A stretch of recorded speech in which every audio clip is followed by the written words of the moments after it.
आपकी आवाज में आज बात छत्तीसगढ़ में संसदीय सचिवों की नियुक्ति की। बीजेपी के दिग्गजों को हराने वाले 15 विधायकों पर सरकार मेहरबान हुई और उन्हें संसदीय सचिव के तौर पर नियुक्ति दे दी गई। दूसरी तरफ आज से ठीक एक साल पहले करीब 14,500 शिक्षकों की परीक्षाएं हो चुकी थीं और तब से वो लगातार अपनी नियुक्ति की मांग कर रहे हैं। वैसे जिस बघेल सरकार ने आज अपनों को उपहार दिया, 1.5 साल पहले रमन सरकार में इन्हीं संसदीय सचिवों के खिलाफ कांग्रेस ने जमकर विरोध किया था। कई सवाल हैं जिनके जवाब जानने की कोशिश करेंगे। एक खास पैनल भी हमारे साथ जुड़ेगा, लेकिन आइए सबसे पहले देखते हैं एक रिपोर्ट।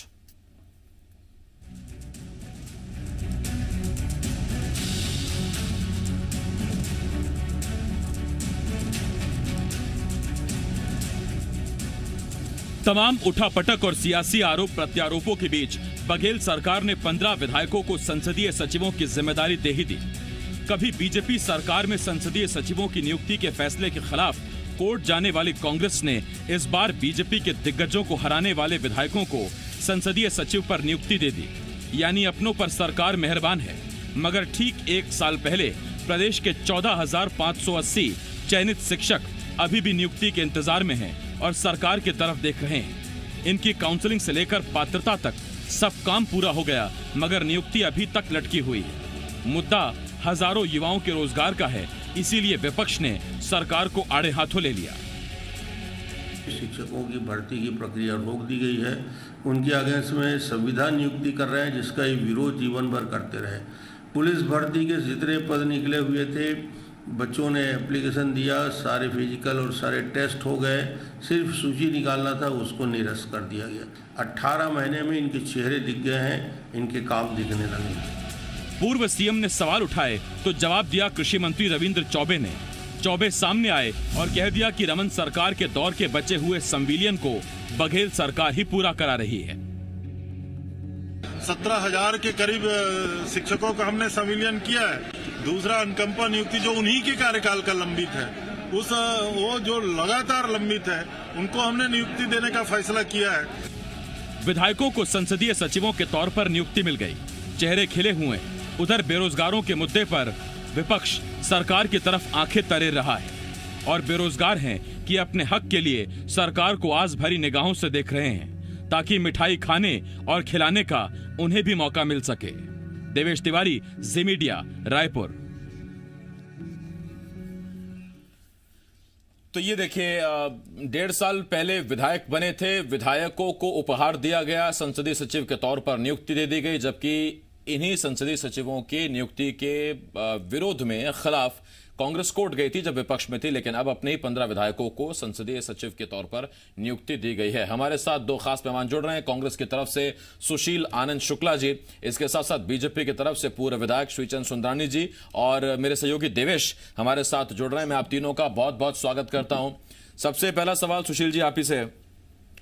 सुशील जी, 1 साल से शिक्षक अपनी नियुक्ति का इंतजार कर रहे हैं और आपने पहले से विधायकों को संसदीय सचिव के तौर पर आज नियुक्ति दे दी। अच्छी बात है सर, बधाई के पात्र हैं आप। उपहार देना चाहिए, जो कार्यकर्ता मेहनत कर रहे हैं उनको उनकी मेहनत का फल मिलना चाहिए। लेकिन शिक्षकों की नियुक्ति का पहला सवाल और दूसरा सवाल, अब ऐसा क्या परिवर्तन कर दिया कि बीजेपी सरकार में संसदीय सचिवों के खिलाफ आप कोर्ट जाते हैं और अपनी सरकार में नियुक्ति देते हैं?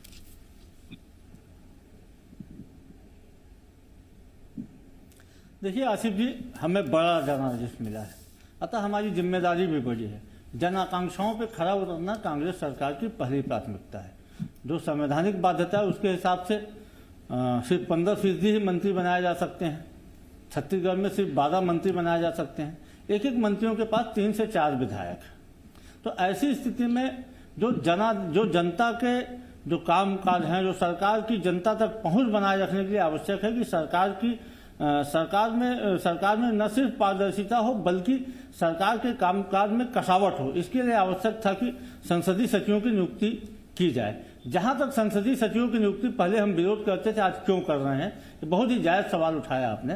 हमने संसदीय सचिव के मामले में विरोध किया था, हम हाई कोर्ट में गए, माननीय हाई कोर्ट ने हमारे सारे तर्कों को खारिज कर दिया।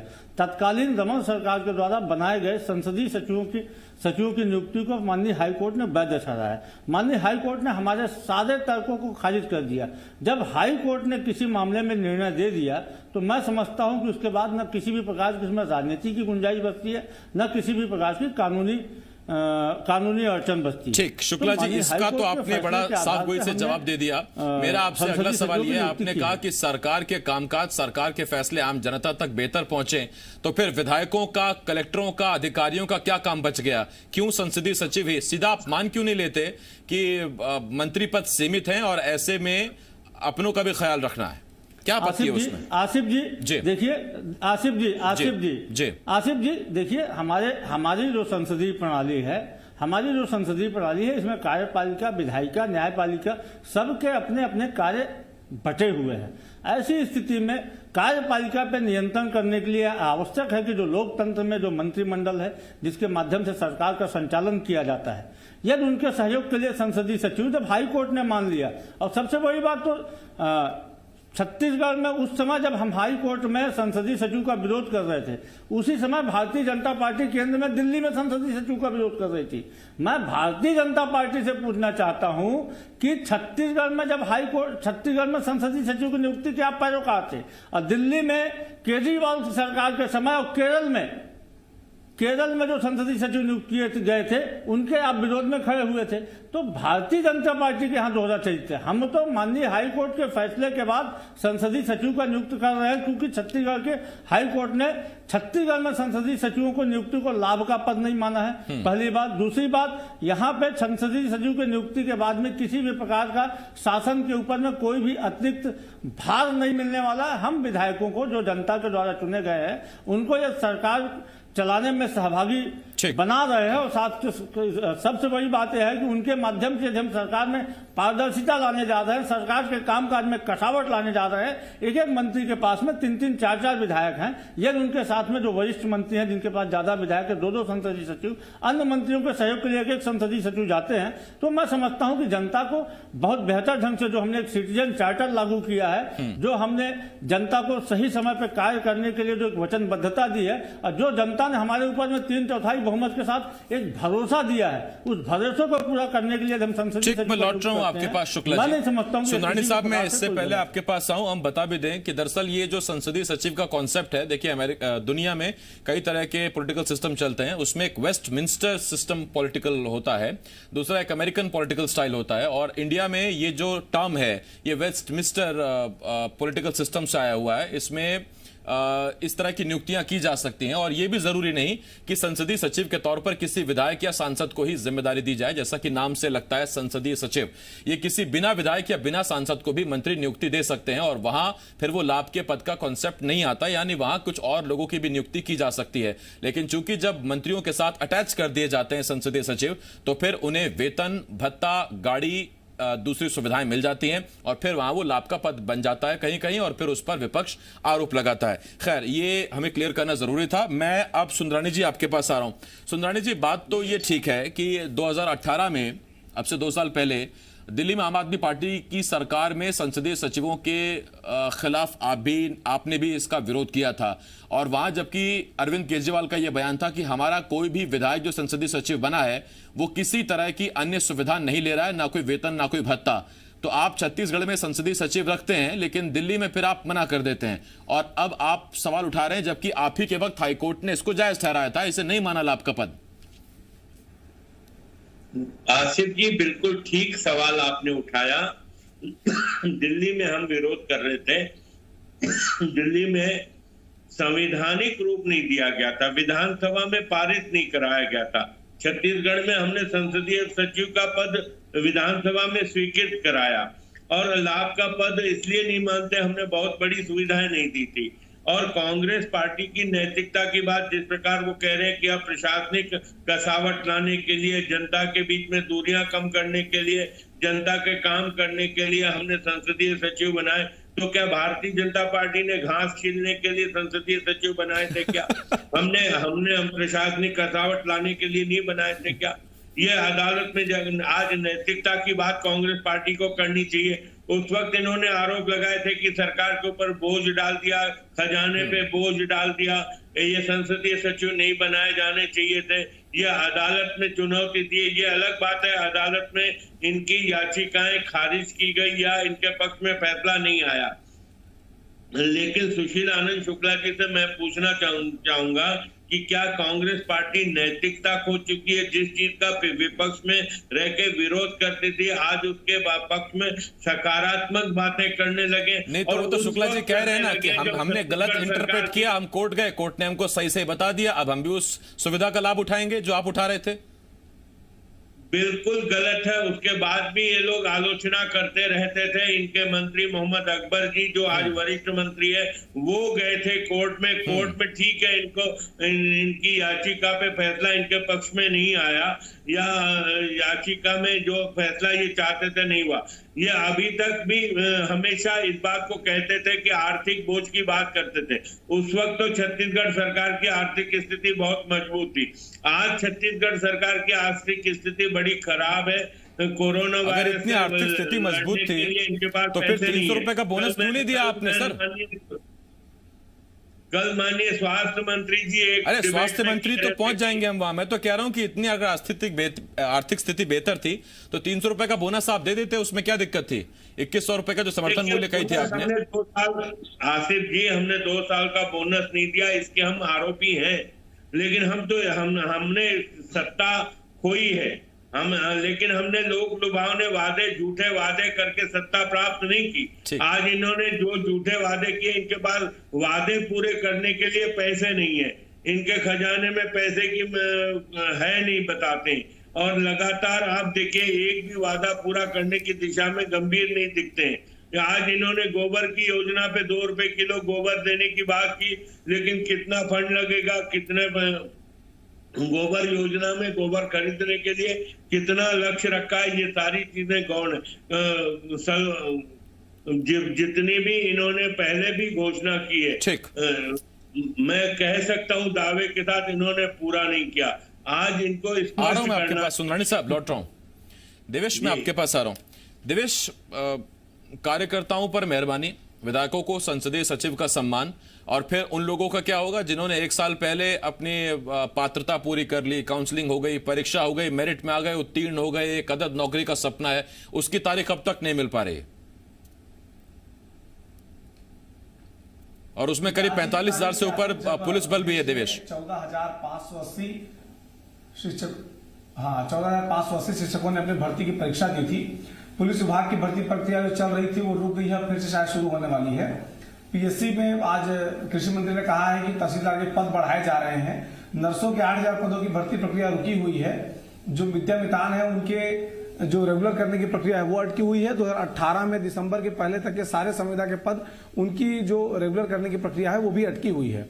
यानी कि अब तक छत्तीसगढ़ में भर्ती प्रक्रियाएं तो बहुत सारे पदों पर चल रही हैं, लेकिन नियुक्तियां जो हैं वो नहीं हो पाई हैं अब तक। और उसी बात को लेकर के शायद विपक्ष भी सवाल उठा रहा है कि आखिर नियुक्तियां कब तक होंगी, क्योंकि लगातार सरकार जो है रोजगार के अवसर खोलने को लेकर अपनी उपलब्धि बताती है।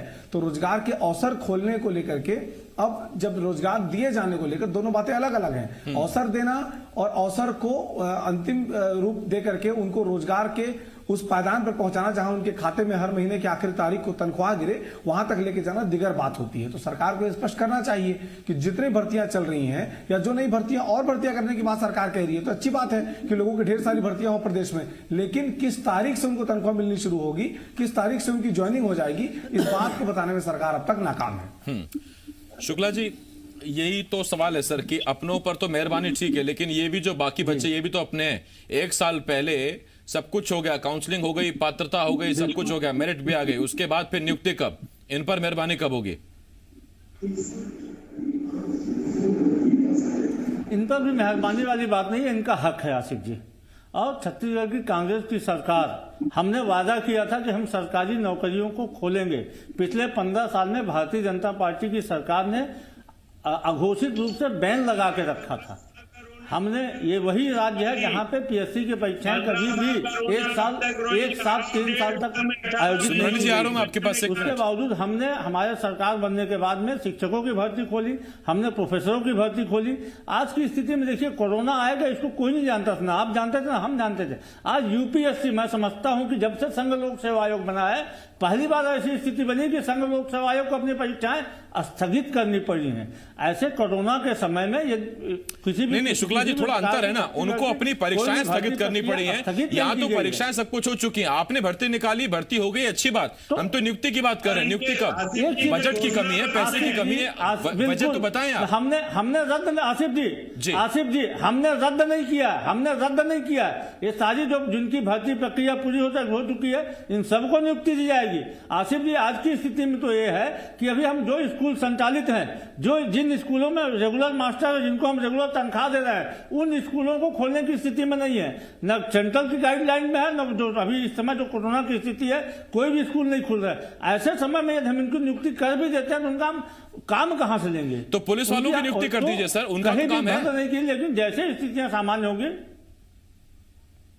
जी, मैंने कहा जिला पुलिस बल की नियुक्ति कर दीजिए सर, उनका तो काम है। जिनकी भर्ती प्रक्रिया पूरी हो चुकी है, उनको सब किया जाएगा। अभी तो सारे के सारे स्कूल बंद हैं। अभी तो छत्तीसगढ़ नहीं, देश के लगभग सारे स्कूल बंद हैं। कहीं भी देश में कोई स्कूल नहीं। ठीक, शुक्ला जी मैं आता हूं आपके पास। हाँ सुंदरानी जी, आप बोलिए। जैसे ही शैक्षणिक थाने में पुलिस का स्टाफ कम है, आप पुलिस की भर्ती। अरे सुंदरानी जी धीरज रखो। पुलिस की भर्तियां आपके भ्रष्टाचार के कारण रद्द की गई थी। पुलिस की भर्तियां आपके भ्रष्टाचार के कारण रद्द की गई थी। आज की तारीख में पीएफसी ने एसडीओ फॉरेस्ट रेंजर की भर्तियां शुरू की है। हम तहसीलदार के पोस्ट बढ़ाने जा रहे हैं। बेफिक्र रहो। अरे सूप बोले तो बोले, चलनी क्या बोलेगा? जिसमें 32 सेठ, जिन्होंने छत्तीसगढ़ के बेरोजगारों को सबसे ज्यादा धोखा देने वाली पार्टी के विधायक रहे हो आप क्या बात करेंगे? आपकी पार्टी में अगर आरोप प्रत्यारोप पर जाएंगे, शुक्ला जी आप भी जानते हैं, युवाओं के भविष्य शुक्ला जी आप भी जानते हैं, यहाँ जी मध्य प्रदेश छत्तीसगढ़ पर जो डिबेट का स्टाइल है या जो डिबेट का अंदाज है, आप भी जानते हैं। शुक्ला जी अरे रुकिए ना एक मिनट सर, तथ्यों पर बात होती है, उसमें समझ में आता है। जब वो फिर वहां चली जाएगी तो फिर सब कुछ खराब हो जाएगा। लेकिन हाँ, इतना जरूर है, वाकई कलयुग तो आ ही गया है। देखिए, जिस दौर में शिक्षकों की आवश्यकता ना हो, शराब बिक रही हो, शराब बेचने के लिए कर्मचारियों की आवश्यकता हो, लेकिन शिक्षकों की अगर उस दौर में अभी आवश्यकता खत्म हो जाए तो फिर आप समझिए कि इससे बुरा दौर हमारे लिए और क्या आया है। कलयुग शायद इसे ही कहा गया है। लेकिन हाँ, कांग्रेस की एक बात वाजिब है कि भाई अगर शिक्षक अभी भर्ती कर भी लें तो अभी उनकी इतनी आवश्यकता है नहीं, ऑनलाइन क्लासेस चल रही हैं। लेकिन उसमें सवाल ये उठेगा कि फिर जो जिला पुलिस बल की नियुक्तियां रुकी हुई हैं या जो भर्तियां रुकी हुई हैं, उन नियुक्तियों को ही कर दीजिए, कम से कम लॉ एंड ऑर्डर की व्यवस्था बनी रहेगी। तब जबकि वो आदमी जो देखता है कि आप अपनों पर तो मेहरबानी कर रहे हैं, अपनों को तो संचित सचिव की नियुक्ति दे रहे हैं, उनको नियुक्ति कब मिलेगी ताकि वो भी आपकी तरह सेलिब्रेट कर सकें, गुलदस्ते ले सकें, एक दूसरे को मिठाई खिला सकें। उम्मीद सरकार से, सरकार कब खरा उतरती है देखना होगा। बहुत शुक्रिया शुक्ला जी, बहुत शुक्रिया सुंदरानी साहब। और